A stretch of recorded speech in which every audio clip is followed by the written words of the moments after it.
താമസിച്ച് കിടന്നുകൊണ്ട് ഉറങ്ങിപ്പോയി. അപ്പം ഒരു കോൾ എടുത്തപ്പോഴത്തേന് സുധിച്ചേട്ടൻ്റെ ചേട്ടൻ്റെ വൈഫ്. അപ്പോൾ ഇവർ സംഭവം അറിഞ്ഞു, എല്ലാവരും അറിഞ്ഞിട്ട് ഈ മിറ്റം മുഴുവൻ ഈ വഴി മുഴുവൻ ആൾക്കാരാണ്. ഞാനിത് അറിയുന്നില്ല. അപ്പോൾ മൂത്ത മോൻ ഇവിടെയാണ് കിടക്കുന്നത്, ഞങ്ങൾ അകത്തെ റൂമിൽ. എൻ്റെ ഒരു അനിയത്തിയുണ്ട്, പപ്പയും അമ്മയും ഹോസ്പിറ്റലിലായിരുന്നു, പപ്പായ്ക്ക് ഒരു ഓപ്പറേഷനായിട്ട് ഹോസ്പിറ്റലിലായിരുന്നു. അപ്പം ഞാൻ ചേട്ടത്തിയോട് ചോദിച്ചു, എന്നെ അടുത്ത് ഈ വെളുപ്പിനെ വിളിച്ചു സുധി എന്ത് ചെയ്യണമെന്ന് ചോദിച്ചാൽ ചേട്ടൻ വടകര പോയതാണല്ലോ, എന്നെ അടുത്ത് വന്നില്ല, ഇപ്പം വന്ന് കാണും, ഇനിയിപ്പോൾ ഉറക്കമായിരിക്കുമല്ലോ, സ്റ്റാൻഡിൽ വല്ലോ ഇരുന്നിട്ടേ വിളിച്ചു നോക്കട്ടെ എന്ന്. അപ്പം എഴുന്നേറ്റ് 5 മണിയായപ്പം രേണു വിളിച്ചു നോക്കിയില്ലേ? 5 മണിയായപ്പോഴല്ല, ഞാൻ എഴുന്നേറ്റ് 6:30 ആയപ്പോഴാണ് എഴുന്നേറ്റ്. 4 വിളിക്കാൻ തോന്നിയില്ല എനിക്ക്, എന്തോ എനിക്ക് തോന്നിയില്ല. 5 മണിക്ക് നിങ്ങളുടെ അടുത്ത് പിക്ക് ചെയ്യാൻ വരണം എന്നല്ലേ പറഞ്ഞു. അപ്പൊ ഉറങ്ങിപ്പോയി, ഉറങ്ങി 6:30 7 ഞാൻ എഴുന്നേറ്റ് ഉടനെ വിളിച്ച സൂചിച്ചേട്ടനെ 5 പ്രാവശ്യം വിളിച്ച്. അപ്പൊ 5 പ്രാവശ്യം വിളിച്ചിട്ടും ബെല്ലടിക്കുന്നുണ്ട്. പക്ഷെ ആ ഫോൺ ഇതുവരെ നന്നാക്കാൻ പറ്റിയിട്ടില്ല.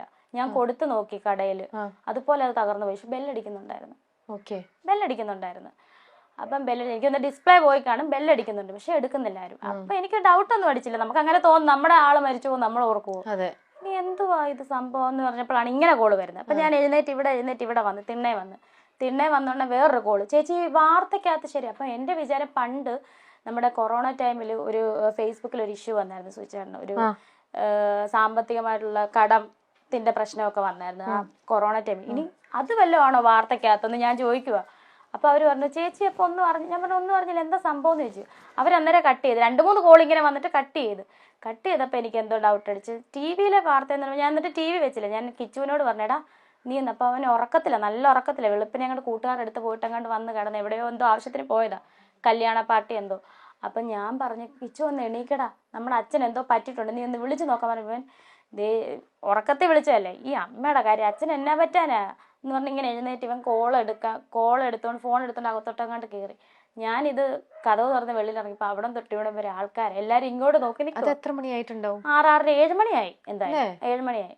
അപ്പോഴും നിങ്ങൾ TV ഒന്നും ഇട്ടിട്ടില്ല, ഒന്നും അറിഞ്ഞിട്ടില്ല? ഇവിടെ ഇല്ലാത്തതുകൊണ്ട് അല്ലെ ഇവര് വെളുപ്പിനെ വാർത്ത വെക്കുന്ന 24. ഇവർ ഇവിടെ ഇല്ലല്ലോ, വേറെ ആരും വിളിച്ചിട്ടുമില്ല. വിളിച്ചോണ്ടിരിക്കുന്നുണ്ട്, നമ്മൾ അറിയുന്നില്ല. ഞാൻ മിസ് കോൾ ഇങ്ങനെ വന്നിട്ടുണ്ടെങ്കിൽ തന്നെ സംഭവം നമുക്ക് അറിയത്തില്ല. അപ്പൊ ഒരു കോൾ എടുത്തിട്ടുമില്ല? 2-3 കോൾ എടുത്ത്. ചേട്ടത്തി ഞാൻ പറഞ്ഞില്ല, ചേട്ടത്തി വിളിച്ച കോൾ എടുത്ത്. അവരാരും ഒന്നും പറഞ്ഞിട്ടുമില്ല, അവർക്ക് മനസ്സിലായി ഞാൻ അറിഞ്ഞിട്ടില്ലെന്ന്. വെളിയിൽ ഇറങ്ങിയപ്പോ ആൾക്കാർ. അപ്പൊ ഞാനിങ്ങനെ നിൽക്കുക, എന്തോ സംഭവം എന്ന് ചോദിക്കുന്നില്ല. അപ്പം ചോദിക്കുവാ ഞാനിങ്ങനെ.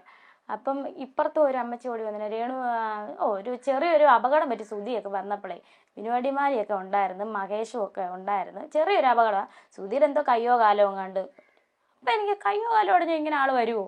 അപ്പം ഞാൻ ഇവരോടെല്ലാം ചോദിക്കുന്നത് സുചേട്ടൻ എന്തായാലും സുചേട്ടൻ ഉണ്ടോ ഇല്ലയോ അത് മാത്രം പറഞ്ഞാൽ മതി. കാരണം എനിക്ക് സുചേട്ടൻ ഇല്ലാണ്ട് പറ്റത്തില്ല, ചിന്തിക്കാനേ പറ്റുന്നില്ല. പുള്ളിയോട് സംസാരിക്കാണ്ട്, അല്ലാതെ 5 വർഷമായിട്ട് അങ്ങനെയായിരുന്നു ഞങ്ങൾ.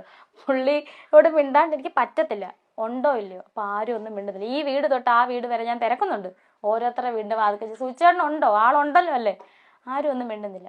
ഞാൻ ഈ കിണറ്റുകരെ വന്നങ്ങ് ഇരുന്ന്. അപ്പം എനിക്ക് തോന്നുന്നത് ഐശ്വര്യനെയാന്ന് തോന്നുന്നു അയച്ചേക്കുന്നത് പറയാൻ വേണ്ടിയിട്ട്. ഐഷു ഇല്ലേ സ്റ്റാർ മാജിക്കിലെ ഡാൻസർ. അപ്പം ഐശ്വര്യയും ഫാമിലി അവിടം വരെ പകുതി വന്നപ്പോൾ ആൾക്കാരെ തടഞ്ഞു വെച്ച്, അവൾ അറിഞ്ഞിട്ടില്ലെന്ന് പറഞ്ഞു.